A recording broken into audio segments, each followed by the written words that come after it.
Est-ce que les djinns peuvent nous pénétrer? Et alors? Pourquoi vous rigolez? Ouais. Est-ce que vous savez que les livres qui se vendent le plus dans les bibliothèques et les librairies musulmanes, dans les librairies, c'est les livres sur le monde invisible et les djinns en particulier? Oui. Si vous voulez gagner de l'argent, vendez des livres sur les djinns et le contre-djinn, la ruqya.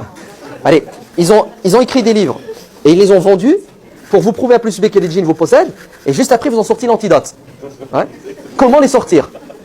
Résultat, dès que vous avez un souci, allô l'imam.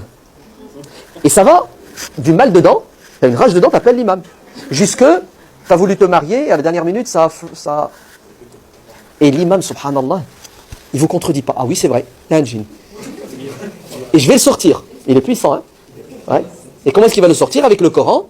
Et si le Coran n'est pas suffisant, t'inquiète, je vais te faire boire des potions. Ouais. Et ça va d'une potion où il lit le Coran dans l'eau. Alors, billah alaykoum, je ne sais pas ce que ça veut dire. Tu prends de l'eau, tu lis le Coran dans l'eau. Alors, le Coran, il sort de ma bouche, il plonge dans l'eau, tu sais, il nage, il s'accroche... L'eau, c'est quoi l'eau? C'est H2O.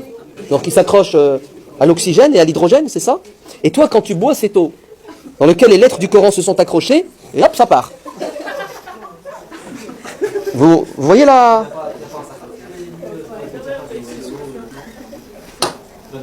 Je ne connais pas un compagnon qui a lu sur de l'eau. Je ne connais pas. Et si ça existe, t'inquiète, c'est à mettre de côté. Parce que les compagnons ne sont pas source de loi, ce qu'ils disent et ce qu'ils font. Ouais.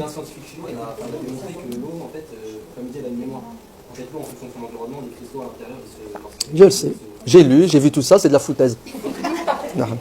C'est de la foutaise. Il est le seul à dire ça. Tous les autres scientifiques, ils ont dit c'est n'importe quoi, ce que tu dis. Oui, non, c'est de la foutaise. Je vais vous prouver à plus B que c'est de la foutaise. Vous êtes prêts? Toujours, on va partir de la réalité. C'est tout bête, c'est tout simple. Anecdote, hein, que voulez-vous, c'est comme ça. Il y a un frère, il vient me voir à la maison. Ma femme, elle est possédée, ma femme ceci, ma femme cela. Et il insiste. Et moi, je lui dis non, ta femme, elle n'est pas possédée. Les djinns ne rentrent pas dans les êtres humains. Ils sont dans leur monde, on est dans notre monde. Il n'y a pas d'interconnexion. Tu vois? Mais non, c'est celui qui est de culture arabe, qui a grandi au bled, au Moyen-Âge. Ils sont 1435. Hein. Et il insiste. Je dis ok, c'est vrai. Nous, en 2014, demandez aux médecins, ils vont le dire. Il y a ce qu'on appelle des placebos. Voilà, des placebos. C'est-à-dire, c'est pas un médicament.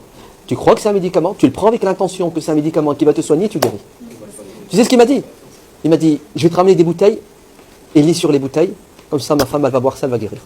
Je lui ai dit, ramène les bouteilles. Il m'a ramené les bouteilles, je lui ai dit, écoute, j'ai pas le temps de le faire maintenant, ça prend du temps quand même lire. Tu sais, t'as 6 bouteilles d'eau, il faut lire le Coran, c'est long. Je lui ai dit, repasse demain. J'ai ouvert les bouteilles, je les ai fermées. Le lendemain, il est repassé, et je lui ai donné les bouteilles. J'ai rien lu dans les bouteilles. Je suis pas taré pour lire du Coran à un objet qui en... Non, tu vois, vous savez ce qu'il m'a dit la semaine d'après? Il m'a dit, Barakallahu fik. Elle est guérie, ma femme. Je ne l'ai pas dit, hein, parce que, qu'est-ce que tu vas faire? Tu peux rien. Wallah, non, mais ça fait pleurer. Vous voyez comme Saraha.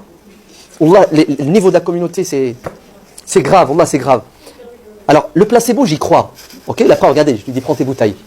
Mais écoutez bien, c'est pas ça notre religion. Le Coran n'est pas venu pour soigner les gens, c'est pas vrai. C'est pas un livre de médecine. Le Coran, c'est un livre pour guider les gens. Le Coran, le but, c'est de te faire réfléchir, pour croire en Dieu, lui obéir, pour vivre heureux sur terre et dans l'au-delà, point à la ligne. C'est pas un livre de médecine, c'est pas un livre de mécanique, c'est pas un livre de biologie. C'est de la foutaise, tout ça. Tu es malade, tu vas voir un médecin. D'ailleurs, c'est ce que le prophète alayhi salam faisait. C'est pour ça que je ne comprends pas pourquoi est-ce que les gens qui font ça, et tu dis il faut suivre le prophète. Le prophète n'a jamais fait ça. Le prophète, quand il était malade, il appelait le médecin. Il se soignait avec les médicaments de son époque. De dire non, le prophète, il faisait ruqya. Mais bien sûr. Mais c'est quoi ruqya que faisait le prophète? Il implorait Dieu, tout simplement. Il implorait Dieu. La ruqya que faisait le prophète, c'est une invocation. Arrêtez vos bêtises. Alors, je sais qu'il y a irtila. Je sais qu'il y a des savants qui disent le contraire. Je le sais. La preuve, moi, il y a encore moins de 2-3 ans, je disais le contraire. Il y a des imbéciles qui ne changent pas d'avis. Et que Dieu nous donne encore plus de science. Moi, j'ai défendu ça, et je l'ai fait il y a 20 ans, 25 ans. Mais avec le temps, regarde, moi, je vais te dire la vérité. Je me suis fait arnaquer. Je me suis fait arnaquer parce que dans les librairies, il n'y avait que ça comme bouquin. Je prends, bête et discipliné. Je ne suis pas savant. Je lis. Tel savant, il a dit ça, tel savant, il a dit ça. Je prends. Et je transmets. Plus le temps passe, l'esprit critique, plus tu apprends, et plus tu écoutes un autre son de cloche. Et là, tu découvres que c'est des arguments bêtes et stupides. Et c'est vrai. Hein. Wallah, tu peux me les ramener tous tes arguments et tu vas voir que je vais te les démonter en 2 secondes avec des arguments en béton du Coran et de la Sunna. Donc, vous voulez un conseil, faites ce que vous voulez de votre vie. Hein. Vous n'êtes pas obligé de m'écouter ni de me suivre. Gardez votre esprit critique. Vous êtes malade, vous appelez un médecin. C'est une maladie physiologique, biologique. Il y a des spécialistes. Maintenant, il n'y a pas que des maladies physiques, il y a des maladies psychologiques. Eh oui. Donc, il y a des spécialistes. On les appelle des psychologues et après, on les appelle des psychiatres. Oui. Mais chez les Arabes, la psychiatrie égale la folie. La psychologie égale la folie. Vous entendez? C'est pour ça, non, je ne vais pas voir un psychologue, je ne suis pas fou. Je ne vais pas voir un psychiatre, je ne suis pas fou. En vérité, ce n'est pas vrai. Est-ce que c'est possible que l'âme à laquelle nous croyons ait un impact sur le corps? Bien entendu. C'est évident, on le sait. Ça s'appelle les maladies psychosomatiques. Même les scientifiques aujourd'hui le prouvent A plus B. Donc, laissez les genoux à leur place tranquille. D'accord?